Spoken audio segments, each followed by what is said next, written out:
John wasn't just an engineer.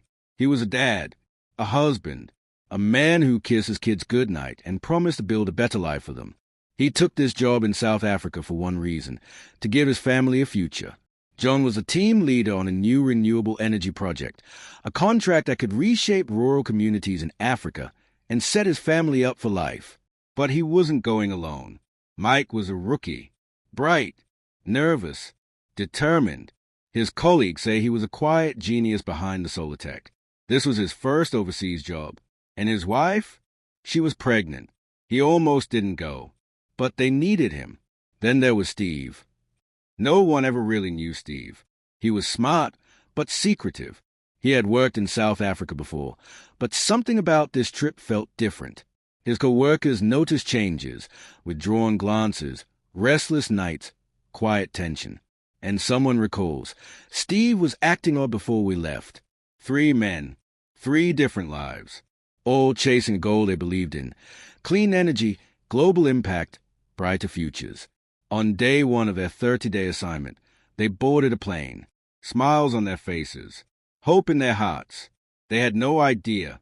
They were flying straight into a mystery that would never fully be explained. The job site was remote, miles from the nearest town, buried deep in the South African bush. At first, everything seemed fine. The men worked hard, laughed together, shared meals. But then, John got a text. Stop digging. He stared at it. His face froze. Then, he deleted it. That night was their last. Before their disappearance, the 3 Americans sat in a corner booth. John seems distracted. Mike is checking in with his wife back home. Steve slips out the back. Steve speaking with a tall man in a hooded jacket. We hear a muffled voice, just one line. They know what we found. By morning, they were gone. A hotel attendant pushes her cart. Room doors open to silence. John's bed untouched. Mike's suitcase half-packed. Cold coffee on the desk. Steve's passport still on the nightstand. Then, a strange detail. The attendant finds Mike's phone. In the trash. Broken. Like someone didn't want it found. Local police arrive. But when they check the cameras, they freeze. The footage from that night? Corrupted. Gone. Like someone didn't just want them missing. They wanted them erased. 3 men vanished without a single goodbye. No note. No struggle. No trace.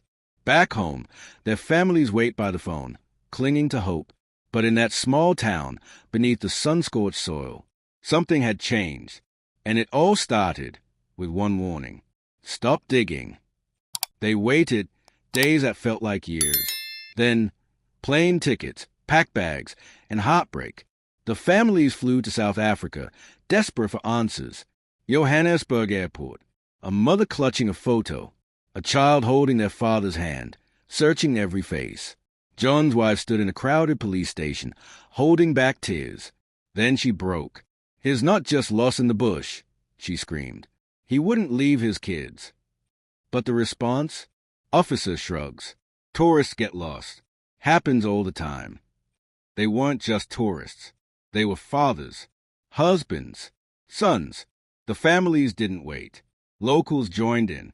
Volunteers, journalists, even strangers. They combed the savannah, step by step. Then, a clue. A tracker holds up a torn, dusty map, an X marked in red, near an abandoned mine. That area is not safe. Illegal miners run it. We don't go there after dark, a local detective said. Still, they kept searching. Then, another lead. A witness. He saw them, the 3 men, arguing with someone in a red truck 2 days before they vanished. Days later, that same truck was found. Burned. No license plate. Nothing left. Then, something strange. Steve's credit card was used. At a gas station. 3 towns over. 2 days after they disappeared. But no one saw him. Just a man in a hoodie paying cash. So what really happened? Did they run? Were they taken? Oh, did they find something they weren't supposed to? The trail was going cold. But something or someone was still out there. 12 days of silence. 12 days of hope. Then it ended. A hiker's dog stopped suddenly. Growls. Sniffs. and won't move. Down in a hidden ravine, 3 bodies. A white sheet covers a shoe, Mike's wedding ring visible beneath. John, Mike, Steve, they were found together. No signs of violence. No gunshot wounds. No stab marks. Just gone. The world mourned. But the answers were just beginning. Steve had bruises on his knuckles, like he'd fought. But that wasn't all. All 3 had traces of a rare plant toxin in their blood.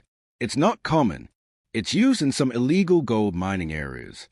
We've seen it before when people get too close, a forensic expert said. The music changes, darker now.